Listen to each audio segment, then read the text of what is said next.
अब आगे 10 साल बाद देश की राजनीति में किसान फिर से बड़ा मुद्दा बन गए हैं। चुनाव का ऐलान होने से पहले किसानों की बेहतरी के लिए जमीन आसमान एक करने के वादे किए जा रहे हैं। किसानों की किस्मत बदलने वाली योजनाओं की तलाश हो रही है। चुनावी राजनीति में किसानों की हैसियत क्यों बढ़ी है, ये बताने से पहले आपको एक झलक दिखाते हैं कि इन दिनों किसानों का हाल और उस पर सियासत की चाल कैसी है।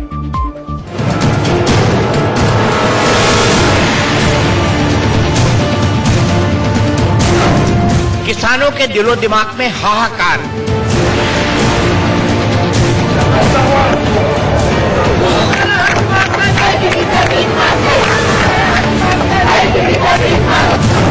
मंडियों में मंदी की मार।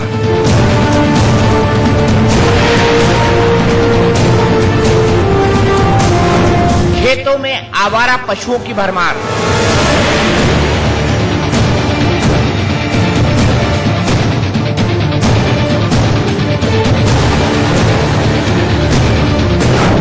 खाद बीज की किल्लत से खेती दुश्वार।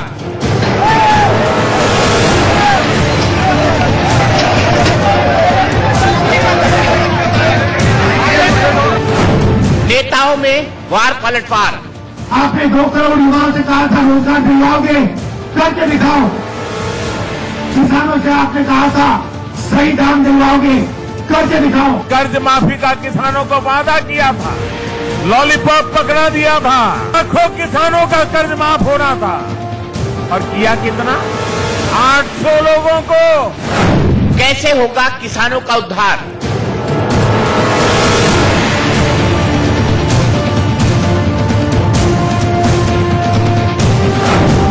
दो 2019 में किसान ही बनाएंगे सरकार।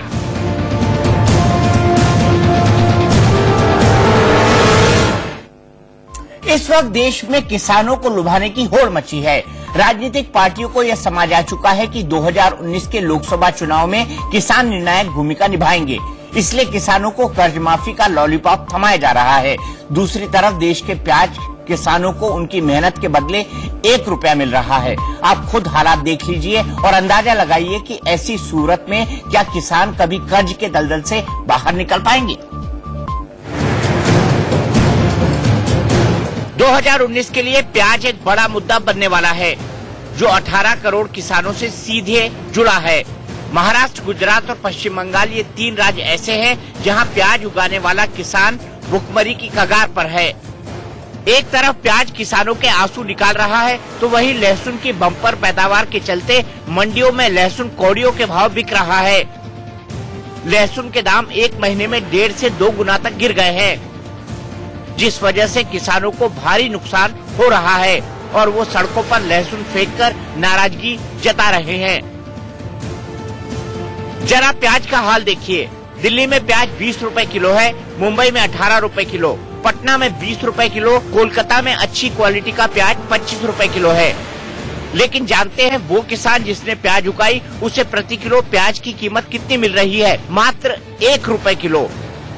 सुनकर हंसे या रोए, आप भी लाखों किसानों की तरह कंफ्यूज होंगे, लेकिन यही सच है। देश की राजधानी दिल्ली की दरियागंज मंडी का हाल देखिए। प्याज की बम्पर पैदावार से पूरी मंडी भरी पड़ी है, लेकिन खरीदार कोई नहीं। कुछ भी नहीं मिल रहा सर, अपनी जेब से उड़ जा रहे हैं। जो किसान आते हैं आपके पास प्याज बेचने के लिए मार्केट के अंदर, वो क्या लगातार आ रहे हैं या वो भी नहीं आ रहे? अब वो भी आ रहे हैं, लेकिन परेशान है वो भी। उनका खरीदार है यहाँ पे? नहीं, खरीदार कोई भी नहीं। अमूमन भारत में 2,450,000 टन प्याज हर साल उपजाई जाती है, लेकिन पिछले 2 सालों की उपज 1.5 गुना तक बढ़ गई है। पहले पैदावार का कुल 60% तक पश्चिमी राज्यों यानी महाराष्ट्र और गुजरात में होता था, लेकिन पिछले 4-5 सालों से कर्नाटक, पश्चिम बंगाल और बिहार जैसे राज्य इतना प्याज अपने यहाँ उगा रहे हैं कि उन्हें पश्चिम से बड़े पैमाने पर प्याज निर्यात करने की जरूरत नहीं पड़ रही। अब रास्ता एक ही है कि प्याज को नवंबर के महीने में निर्यात कर दिया जाए। इससे घरेलू खपत से इसका तालमेल बना रहता है, लेकिन इंटरनेशनल मार्केट तक प्याज पहुंचाने का खर्च बढ़ गया है। जब हंगामा बढ़ा तो सरकार ने 2 कदम उठाए। पहला कदम ये कि प्याज के निर्यात पर सरकार ने इंसेंटिव को बढ़ाकर 5 से 10% कर दिया। ये अब तक का सबसे ज्यादा इंसेंटिव है। दूसरा कदम ये है कि सरकार खुद प्याज की खरीद में कूद पड़ी है, लेकिन तब तक देर हो चुकी है। सरकार डैमेज कंट्रोल में जुटी है, लेकिन ये कितना हो पाता है ये अगले 2 हफ्तों में पता चलेगा। प्याज की पैदावार न हो तो मिडिल क्लास रोता है और पैदावार ज्यादा हो तो किसान खून के आंसू रोते हैं। किसानों की मुश्किल यही खत्म नहीं होती, उन्हें मौसम और बाजार के साथ साथ उन समस्याओं से भी जूझना पड़ रहा है जिन्हें समाज और सिस्टम ने पैदा किया है। यूपी में आवारा पशुओं ने किसानों की नाक में दम कर रखा है। प्राइमरी स्कूलों में पशुओं की पाठशाला,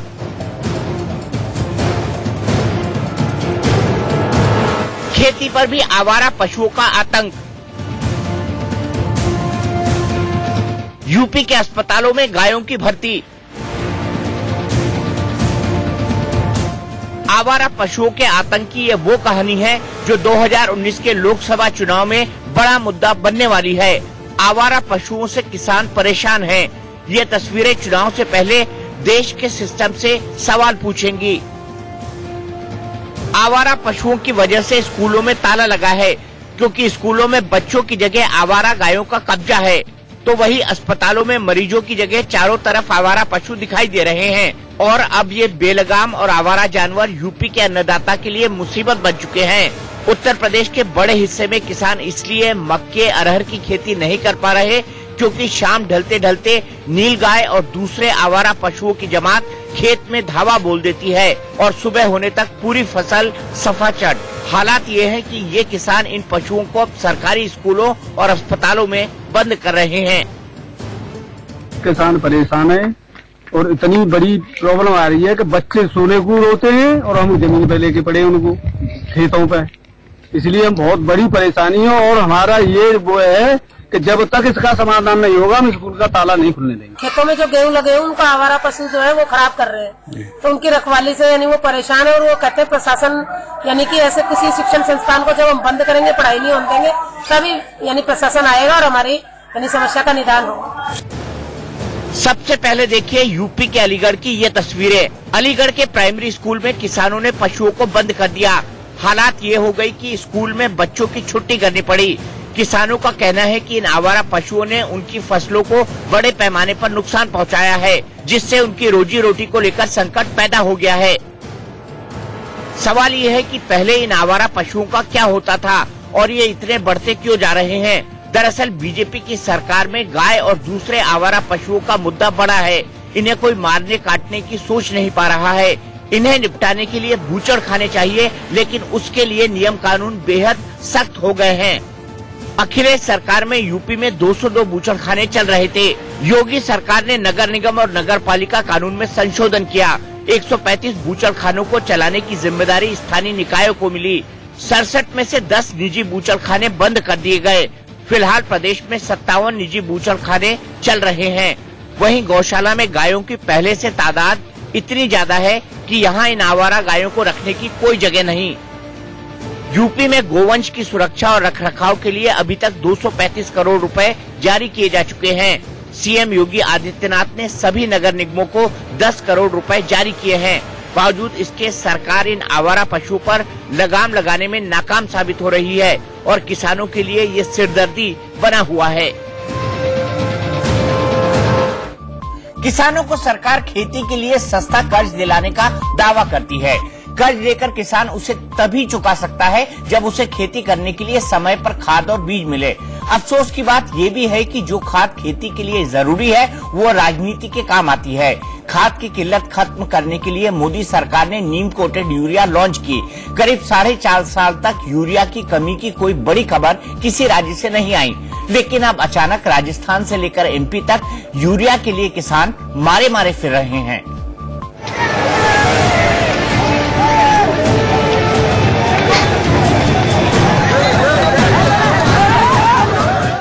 कई दिनों से राजस्थान से ऐसी ही तस्वीरें सामने आ रही हैं। कहीं हंगामा तो कहीं मारपीट, कहीं भगदड़ तो कहीं पथराव। यूरिया के लिए जंग की तस्वीरों से हर कोई हैरान है, लेकिन किसानों की इस हालत पर राजनीति खूब हो रही है। गाजीपुर की रैली में आज पीएम मोदी ने एमपी राजस्थान की नई सरकारों को घेरा तो यूरिया संकट पर भी सवाल उठाए।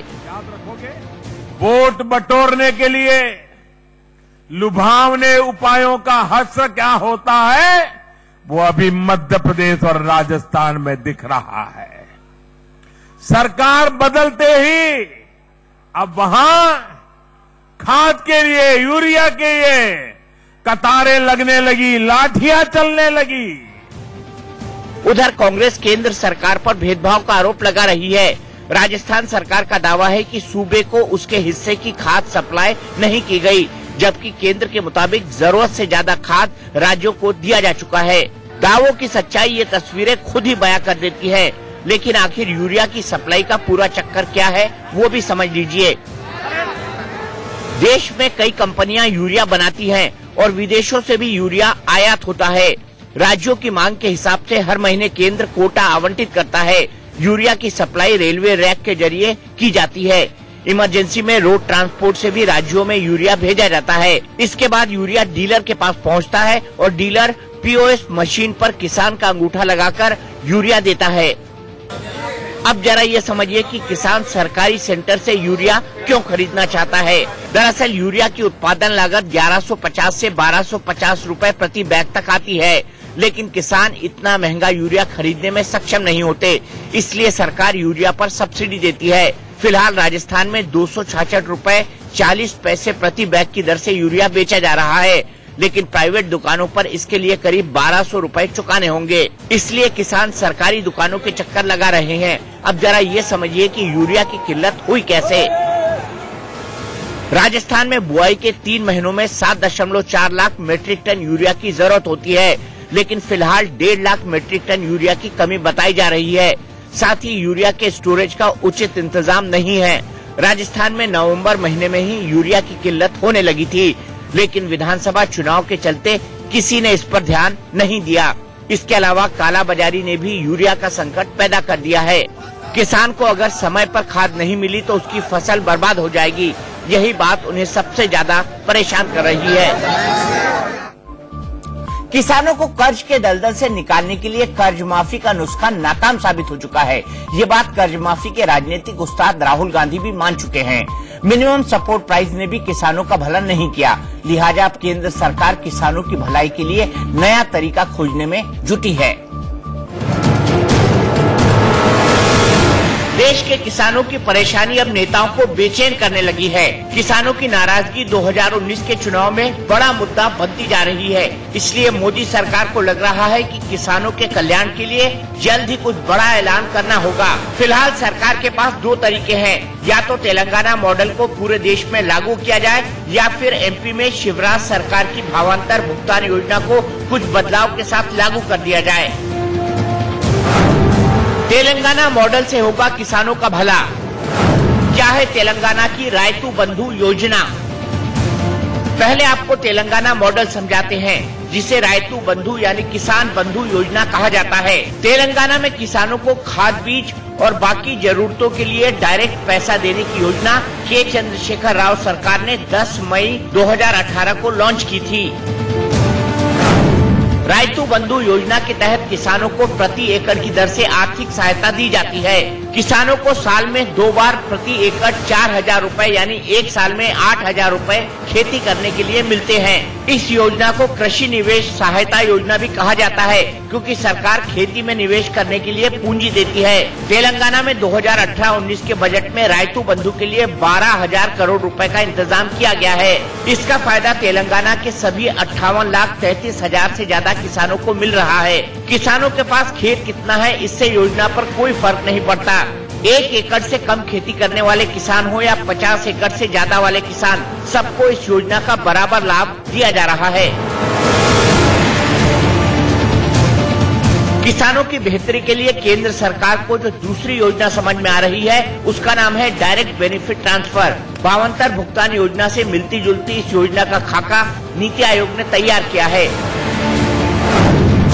डायरेक्ट बेनिफिट ट्रांसफर के तहत प्लान ये है कि अगर मंडी में उपज का दाम न्यूनतम समर्थन मूल्य से कम हो तो सरकार भरपाई करेगी। न्यूनतम समर्थन मूल्य और बाजार भाव के अंतर की रकम किसानों के आधार से जुड़े बैंक खातों में सीधे भेजी जाएगी। इस योजना में न्यूनतम समर्थन मूल्य का अधिकतम 10% हिस्सा ही किसानों के बैंक खाते में भेजा जाएगा। मतलब बाजार भाव अगर एमएसपी से 10% कम मिला तो भी किसानों को नुकसान नहीं होगा। इस योजना पर 1,30,000 करोड़ रुपए खर्च का अनुमान है। योजना का लाभ पाने के लिए किसानों को मंडी समितियों में रजिस्ट्रेशन कराना होगा कि वो कितने खेत में कौन सी फसल बो रहे हैं। इस योजना में 70% रकम केंद्र सरकार और 30% राज्य सरकारों को देनी होगी। किसानों के कल्याण के लिए जिन 2 फॉर्मूलों पर बात चल रही है उस पर अभी कुछ साफ नहीं। स्कीम कब तक बनेगी, कब लागू होगी और उसका फायदा कब तक दिखेगा, इसका पता नहीं। पता सिर्फ इतना है कि किसानों के लिए अब तक जितनी सरकारी योजनाएं बनी है उनका नतीजा एक ही रहा है, नाम बड़े और दर्शन छोटे। किसानों को उनकी फसल का वाजिब दाम दिलाने का दावा करने वाली न्यूनतम समर्थन मूल्य योजना 1965 से लागू है, लेकिन 43 साल बाद भी न्यूनतम समर्थन मूल्य से किसानों की माली हालत नहीं सुधरी। अब तक यही तय नहीं हो पाया कि न्यूनतम समर्थन मूल्य तय करने का सही फॉर्मूला है क्या। खेती के लिए सिंचाई जरूरी है और सरकार 1951 से ही सिंचाई के साधन बढ़ाने पर जोर देती रही है, लेकिन आज की कड़वी सच्चाई यही है कि देश में 53% खेती आज भी भगवान भरोसे है। बारिश हुई तो ठीक, वरना सत्यानाश। किसानों को बैंकों से सस्ता कर्ज दिलाने का प्रावधान 1934 के आरबीआई एक्ट में ही कर दिया गया था ताकि किसानों को महाजनों के चंगुल से मुक्ति मिले। हालांकि सच यही है कि देश के छोटे किसान आज भी सूदखोरों के रहमो करम पर है, जिन्हें कर्ज माफी का भी लाभ नहीं मिलता।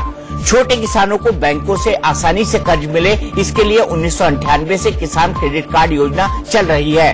हालांकि जिन किसानों ने क्रेडिट कार्ड से कर्ज लिया वही राजनीति के सबसे बड़े मोहरे बने हुए हैं, जो कर्ज चुकाने में सक्षम नहीं। कर्ज के बोझ तले दबे किसानों को उबारने के लिए पहली बार केंद्र सरकार ने 1990 और फिर 2008 में कर्ज माफी की। इससे भी किसानों की तकदीर नहीं बदली, क्योंकि कर्ज माफी के अगले साल ही उन पर फिर कर्ज का बोझ लग गया। किसानों को मौसम की मार से बचाने के लिए 1985 में व्यापक फसल बीमा योजना लागू हुई। ये योजना पूरी तरह नाकाम रही और आखिरकार इसे 1999 में खत्म करना पड़ा। 1999 में किसानों को बर्बादी से बचाने के लिए राष्ट्रीय कृषि बीमा योजना लागू की गई। इस बीमा योजना का भी किसानों को कोई फायदा नहीं हुआ। फिर 2016 में प्रधानमंत्री फसल बीमा योजना आई और कहा गया है कि इसमें कवरेज का दायरा व्यापक है। हालांकि इस फसल बीमा योजना पर भी सवाल उठ रहे हैं। किसानों को न तो समय से भुगतान मिलता है और न ही पूरे नुकसान का क्लेम। बीमा कंपनियां किस आधार पर क्लेम तय करती है, किसानों को आज तक इसका फॉर्मूला नहीं समझ में आया। प्रधानमंत्री मोदी हो या कांग्रेस अध्यक्ष राहुल गांधी, दोनों मानते हैं कि किसानों की दशा तभी सुधरेगी जब उनकी आमदनी बढ़े। आमदनी तभी बढ़ेगी जब उपज का सही दाम मिले और यहीं आकर मामला अटक जाता है, क्योंकि फसलों के दाम बढ़ेंगे तो महंगाई बढ़ेगी, महंगाई बढ़ेगी तो मध्यम वर्ग नाराज होगा। राजनीति की सेहत के लिए मिडिल क्लास का गुस्सा बहुत हानिकारक है। आपको किसान बना मिडिल क्लास का राजनीतिक समीकरण समझाते हैं। वोट के हिसाब से देखें तो किसान यानी ग्रामीण वोट बैंक के सामने शहरी मिडिल क्लास वोट बैंक कहीं नहीं टिकता। 2011 की जनगणना के आधार पर देखें तो करीब 69% वोटर किसान हैं, जबकि शहरी मध्य वर्ग के वोटरों की हिस्सेदारी करीब 31% है। संख्या में ज्यादा होने के बावजूद किसान यानी ग्रामीण वोटर चुनावी राजनीति में हाशिए पर होता है, क्योंकि नेताओं को मालूम है कि किसानों का वोट जातियों के खांचे में बटा हुआ है। वहीं दूसरी ओर शहरी मिडिल क्लास वोटरों को चुनाव के समय माहौल बनाने में निर्णायक माना जाता है। कहे तो ये स्विंग वोटर क्लास है, जो सत्ता की बाजी पलटने का दम रखता है। किसान वोटर कम पढ़े लिखे हैं, उन्हें मुद्दों से भटकाने के लिए भावनाओं में बहा ले जाना आसान होता है, जबकि शहरी वोटरों के बारे में नेताओं को लगता है कि ये मुद्दों का विश्लेषण करने में सक्षम है। इन्हें बार बार जज्बात के लहर में नहीं बहाया जा सकता। चुनाव आता है तो किसान और शहरी वोटरों की चाहत में भी टकराव शुरू हो जाता है। किसान चाहता है कि उसे फसल का सही दाम मिले और शहरी मिडिल क्लास को महंगाई बर्दाश्त नहीं होती। कॉन्फ्लिक्ट ऑफ इंटरेस्ट का यही पेच किसानों की समस्याओं की जड़ है। जो इस पेच को सुलझा लेगा वो सही मायने में किसानों का मसीहा बन जाएगा। फिर किसान भी इंसान बन जाएगा, चुनावी मुद्दा भर बन के नहीं रहेगा। और अब आगे राफेल विवाद पर हमलावर कांग्रेस को बैकफुट पर लाने का मुद्दा बीजेपी के हाथ आ गया है। अगस्ता वेस्टलैंड वीवीआईपी हेलीकॉप्टर सौदे मामले में गिरफ्तार किए गए क्रिश्चियन मिशेल ने बड़ा खुलासा किया है। ईडी का दावा है कि क्रिश्चियन मिशेल सोनिया गांधी के संपर्क में था। हालांकि मिशेल ने किस रेफरेंस में सन ऑफ इटालियन लेडी कहा, ईडी ने इस बारे में नहीं बताया है।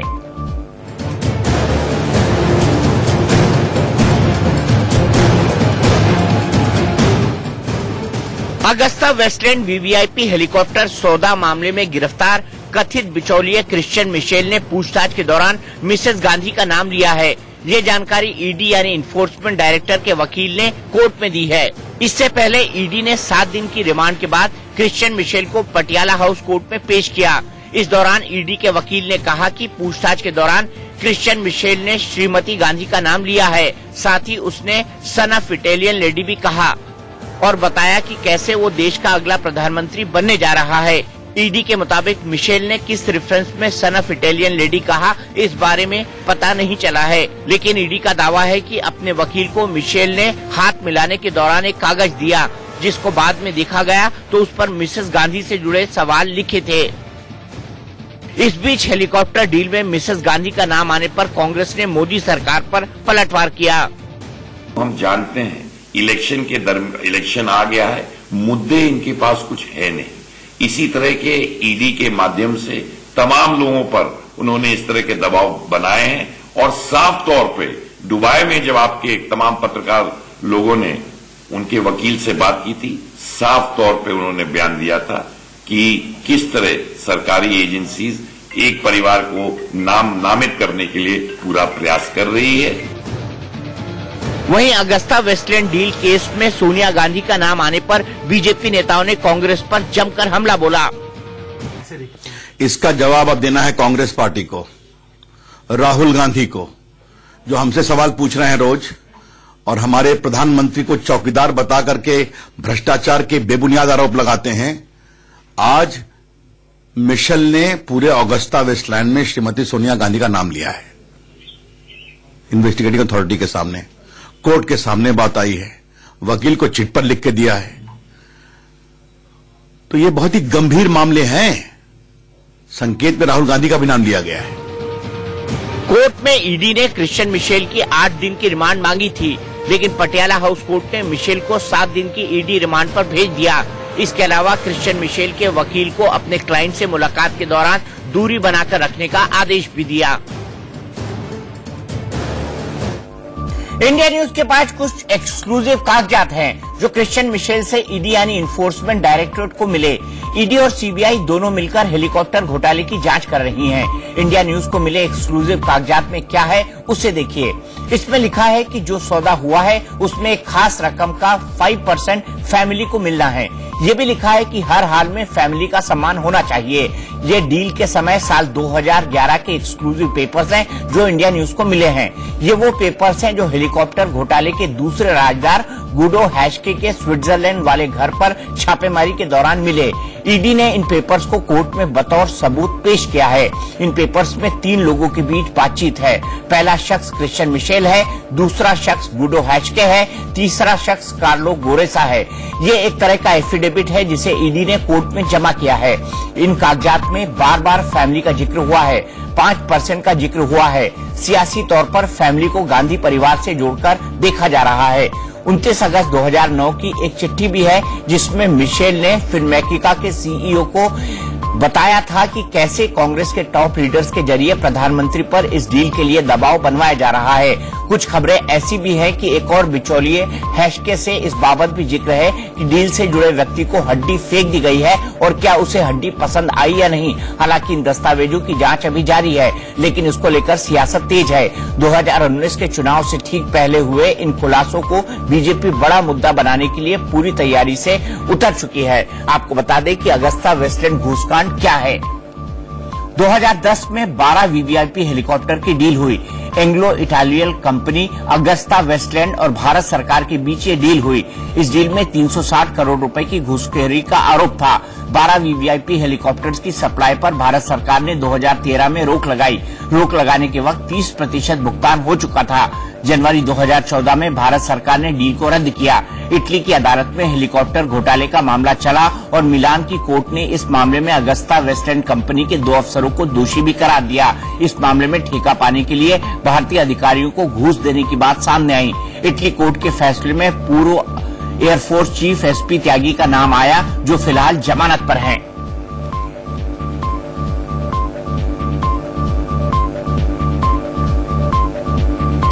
आम आदमी पार्टी की राष्ट्रीय परिषद की बैठक में दिल्ली के सीएम अरविंद केजरीवाल ने प्रधानमंत्री नरेंद्र मोदी पर एक बार फिर हमला किया। उन्होंने दावा किया कि सीबीआई ने हमारी 400 फाइलें खंगाली, उन्हें कुछ नहीं मिला। लेकिन मोदी जी अपनी 4 फाइल दिखा दें, जेल न हो जाए तो कहिएगा। हमारी 400 फाइलें देख ली तो आप भी 4 फाइलें तो दिखाओ। एक राफेल डील की फाइल दिखा दो, सारा बिड़ला वाली दिखा दो, 2 फाइल दिखा दो, देखो हम आपको जेल ना भेजेंगे। हमारे मेरे ऊपर पुलिस की रेड होती है तो सबसे पहले कांग्रेसी खड़े होकर जश्न मनाते हैं, लड्डू बांटते हैं। भारत या दुनिया के इतिहास में ऐसा कोई मुख्यमंत्री नहीं होगा, आज भी और पास्ट में भी, जिसके पास अपने चपरासी की ट्रांसफर करने की भी पावर नहीं है। आम आदमी पार्टी की राष्ट्रीय परिषद की बैठक में संयोजक और दिल्ली के मुख्यमंत्री अरविंद केजरीवाल ने कुछ इस अंदाज में अपने विरोधियों पर निशाना साधा। हमारी 400 फाइलें केंद्र सरकार ने मंगा के, दिल्ली सरकार की 400 फाइलें मंगाई उन्होंने। उनको लगा कहीं ना कहीं इनके किसी ना किसी मंत्री ने गड़बड़ कर रखी होगी फाइल। 400 फाइलें मंगा के उन्होंने जांच करी, कुछ नहीं मिला फाइलों में। तो आज हमारे पास ईमानदारी का सर्टिफिकेट मोदी जी ने दिया उनको, किसी और ने नहीं है। मैं तो हमेशा कहता हूं मोदी जी अपनी 4 फाइलें दिखा दे हमको, जेल में ना हो तो देख लेना। हमारी 400 फाइलें देख ली तो आप भी 4 फाइलें तो दिखाओ। एक राफेल डील की फाइल दिखा दो, 2 सारा बिड़ला वाली दिखा दो, 2 फाइल दिखा दो, देखो हम आपको जेल ना भेज रहे हैं। हमारे मेरे ऊपर पुलिस की रेड होती है तो सबसे पहले कांग्रेसी खड़े होकर जश्न मनाते हैं, लड्डू बांटते हैं। इसके अलावा केजरीवाल ने दावा किया कि दिल्ली के सीएम के पास अपने चपरासी का ट्रांसफर करने तक की ताकत नहीं है। उन्होंने केंद्र सरकार पर भ्रष्ट अधिकारियों को दिल्ली में पोस्ट करने का आरोप भी लगाया। हमारे काम में रोड़ा अटकाने में कोई कसर नहीं छोड़ी। भारत या दुनिया के इतिहास में ऐसा कोई मुख्यमंत्री नहीं होगा, आज भी और पास्ट में भी, जिसके पास अपने चपरासी की ट्रांसफर करने की भी पावर नहीं है। केजरीवाल ने दिल्ली में एंटी इनकम्बेंसी न होने का दावा भी किया और दिल्ली में आम आदमी पार्टी की दोबारा सरकार बनाने की बात कही। इस बीच कहा जा रहा है कि पूर्व प्रधानमंत्री राजीव गांधी से भारत रत्न वापस लेने से जुड़े विवाद के बाद आम आदमी पार्टी की राष्ट्रीय परिषद की बैठक में अलका लांबा को नहीं बुलाया गया। सूत्रों के मुताबिक अलका लांबा को पार्टी से जुड़े व्हाट्सएप ग्रुप से भी हटा दिया गया है। करतारपुर कॉरिडोर पर पाकिस्तान एक बार फिर बेनकाब हो गया है।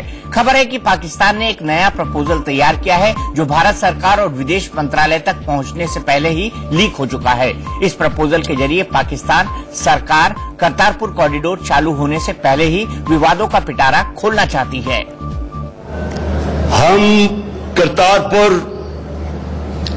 करतारपुर के दरबार को, इसको आपके लिए बेहतर और बेहतर करते जाएंगे, फैसिलिटीज आपको देंगे और इंशाल्लाह जब बाबा गुरु नानक की 550वीं सालगिरह होगी तो आप इंशाल्लाह ये सारे इलाके को ऐसा देखेंगे। जब अब अगले साल जब आप आएंगे तो आपको खुशी होगी देख के कि इंशाल्लाह हर किस्म की फैसिलिटी हम आपको प्रोवाइड करेंगे।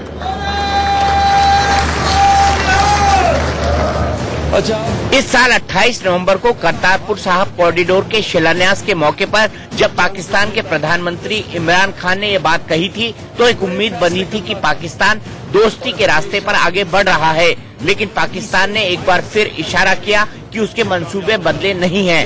करतारपुर कॉरिडोर को लेकर पाकिस्तान सरकार जल्द ही भारत के सामने एक प्रस्ताव भेजने की तैयारी में है। इसमें कॉरिडोर जाने वाले श्रद्धालुओं के लिए कुछ शर्तें रखी हैं, जिसके एक्सक्लूसिव दस्तावेज इंडिया न्यूज के पास हैं। इस ड्राफ्ट के मुताबिक बगैर परमिट किसी भी श्रद्धालु को करतारपुर कॉरिडोर में प्रवेश की अनुमति नहीं होगी। साथ ही श्रद्धालुओं को अपने साथ पासपोर्ट रखना होगा और एक दिन में सिर्फ 500 श्रद्धालुओं को ही गुरु नानक के दरबार में जाने दिया जाएगा। इतना ही नहीं, भारत को 3 दिन पहले पाकिस्तान को यात्रियों की जानकारी देना भी जरूरी होगा।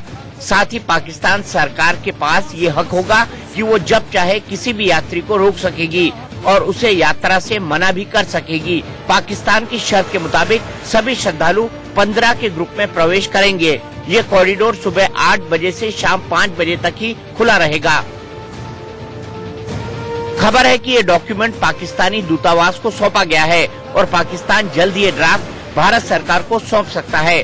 हालांकि अभी तक भारतीय उच्चायुक्त को ऐसा कोई दस्तावेज नहीं मिला है, लेकिन पाकिस्तान का ट्रैक रिकॉर्ड देखते हुए इस बात की पूरी आशंका है कि इस तरह की शरारत की जा सकती है। अब जरा ये समझ लीजिए कि करतारपुर कॉरिडोर इतना अहम क्यों है। सिख धर्म के संस्थापक गुरु नानक जी करतारपुर रहा करते थे। मान्यताओं के मुताबिक गुरु नानक जी 1522 में करतारपुर आए थे और उन्होंने यहाँ 18 साल बिताए थे। मान्यता है कि यहीं पर उन्होंने अपना नश्वर शरीर त्यागा था। अब इस जगह भव्य गुरुद्वारा बनाया गया है, इसलिए ये जगह सिखों के लिए काफी धार्मिक महत्व रखती है। लेकिन बंटवारे के बाद करतारपुर पाकिस्तान के पास चला गया। लंबे समय से मांग हो रही थी कि पाकिस्तान करतारपुर साहिब तक जाने के लिए वीजा फ्री रास्ता दे। पाकिस्तान ने अब जाकर मांग मानी, लेकिन उस पर अपनी शर्तें लगा दी। नहले पे दहला में फिलहाल एक ब्रेक के बाद आपको बताएंगे भीम आर्मी के संस्थापक नजरबंद। मुंबई में भीम आर्मी के संस्थापक चंद्रशेखर के समर्थक और पुलिस आमने सामने हैं। पुलिस ने चंद्रशेखर को होटल में नजरबंद कर रखा है और भीम आर्मी के समर्थक होटल के बाहर जुटे हुए हैं। भीमा कोरेगांव हिंसा की बरसी से ठीक पहले महाराष्ट्र सरकार भीम आर्मी को किसी भी तरह की छूट देने को तैयार नहीं है। खिड़की से संविधान की कॉपी दिखाते हुए ये है भीम आर्मी के संस्थापक चंद्रशेखर आजाद। ये ऐसा इसलिए कर रहे हैं क्योंकि इन्हें होटल में ही नजरबंद कर दिया गया है। मुंबई पुलिस ने कल रात चंद्रशेखर को पहले हिरासत में लिया और फिर उन्हें होटल में ही नजरबंद कर दिया। होटल के बाहर बड़ी संख्या में भीम आर्मी के कार्यकर्ता जुटे हुए हैं। दरअसल चंद्रशेखर मुंबई के जंबोरी मैदान में जनसभा करने वाले थे, लेकिन पुलिस ने उन्हें इजाजत नहीं दी। चंद्रशेखर जब बिना परमिशन रैली करने के लिए निकले तो पुलिस ने उन्हें हिरासत में ले लिया। हालांकि मुंबई पुलिस ने सफाई भी दी है। नहीं, he is official, he is not arrested, he is free. आप पता है क्या, वो फेसबुक पे ट्वीट कर रहे हैं, फेसबुक पे कर रहे हैं, कॉल कर रहे हैं, so he is not arrested, he is a free person, free country, तो he is not arrested. Bhim army ने ऐलान किया कि अगर चंद्रशेखर और उनके साथियों को नहीं छोड़ा गया तो वो आंदोलन करेंगे। हमारे समाज में ट्रांसजेंडर समुदाय को लेकर उतनी सहजता नहीं है जितनी होनी चाहिए, इसलिए उन्हें कानून बनाकर मजबूत करने की जरूरत है। लेकिन देश की संसद में इस वक्त जो कानून बन रहा है उससे ट्रांसजेंडर समुदाय नाराज है। आज दिल्ली में ट्रांसजेंडर समुदाय ने बिल का विरोध किया। क्या है ये बिल और इस पर क्यों मचा है बवाल, आइए देखते हैं।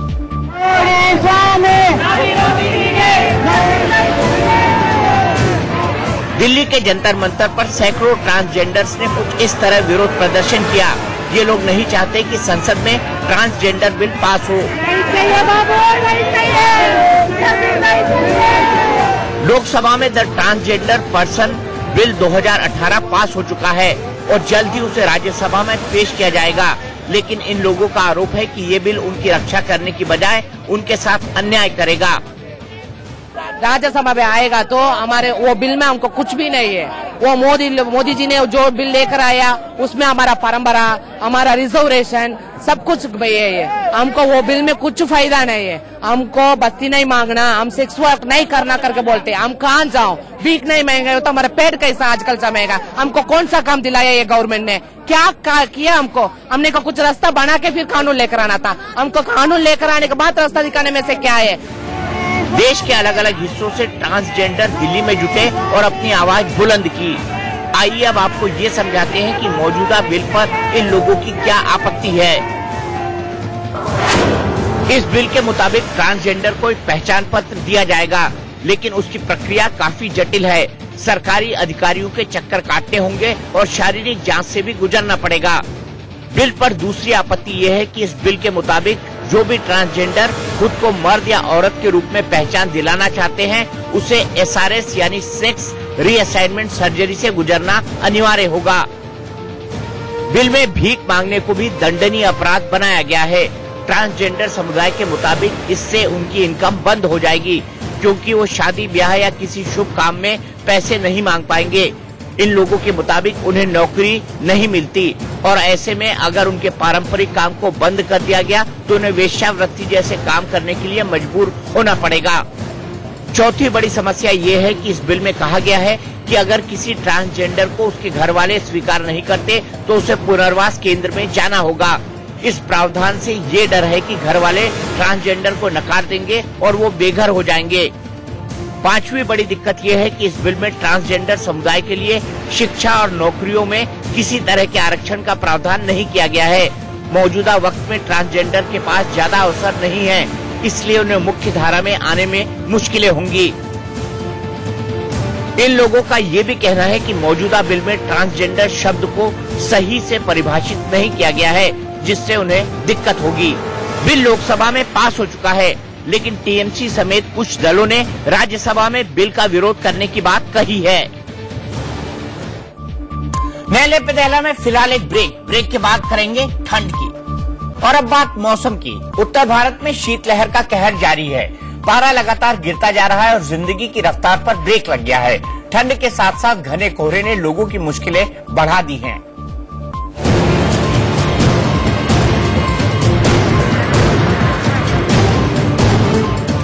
हाड़ कपा देने वाली ठंड और घना कोहरा। कुदरत के इस कॉकटेल ने लोगों की मुश्किलें बढ़ा रखी हैं। उत्तर भारत में सर्दी का सितम जारी है। कहीं झील जम चुकी है तो कहीं बर्फ की परत जम रही है। साल के आखिरी दिनों में सर्दी अपने चरम पर है। राजधानी दिल्ली में भी ठंड से लोगों का बुरा हाल है। राजपथ की तस्वीरें सुबह करीब 7 बजे की है, लेकिन कोहरा इतना ज्यादा है कि कुछ दिखाई ही नहीं दे रहा। राजधानी दिल्ली में इस वक्त कड़ाके की ठंड पड़ रही है और तापमान लगातार गिरता जा रहा है। इस वक्त हम राष्ट्रपति भवन के बाहर मौजूद हैं और यहाँ पर आप तस्वीरें देख सकते हैं किस तरीके से अमूमन यहाँ पर शनिवार की सुबह काफी भारी तादाद में लोग आया करते थे, लेकिन आज क्योंकि सर्दी काफी ज्यादा है और इसी के चलते लोग यहाँ पर बिल्कुल भी नजर नहीं आ रहे हैं। ठंड इतनी ज्यादा है कि हर रोज मॉर्निंग वॉक पर निकलने वाले लोग भी रजाई नहीं छोड़ पाए। दिल्ली में न्यूनतम तापमान 2.6 डिग्री तक रिकॉर्ड किया गया। कोहरे के कारण कई ट्रेन और फ्लाइट्स भी रद्द की गयी। देश के बाकी हिस्सों का भी यही हाल है। श्रीनगर में सब कुछ जम चुका है। नदी नाले सब बर्फ बन चुके हैं। श्रीनगर में पारा 0 के करीब बना हुआ है। कई जगह टेम्परेचर माइनस में चला गया है। यूपी में भी सर्दी से लोगों का बुरा हाल है। लोग अलाव जलाकर राहत पाने की कोशिश कर रहे हैं। भोपाल में भी लोग ठिठुर रहे हैं। नागपुर में भी ठंड ने आम जनजीवन पर बुरा असर डाला है। अगले कुछ दिनों में ठंड और बढ़ सकती है। तो न्यायालय पे दहला में आज के लिए इतना ही।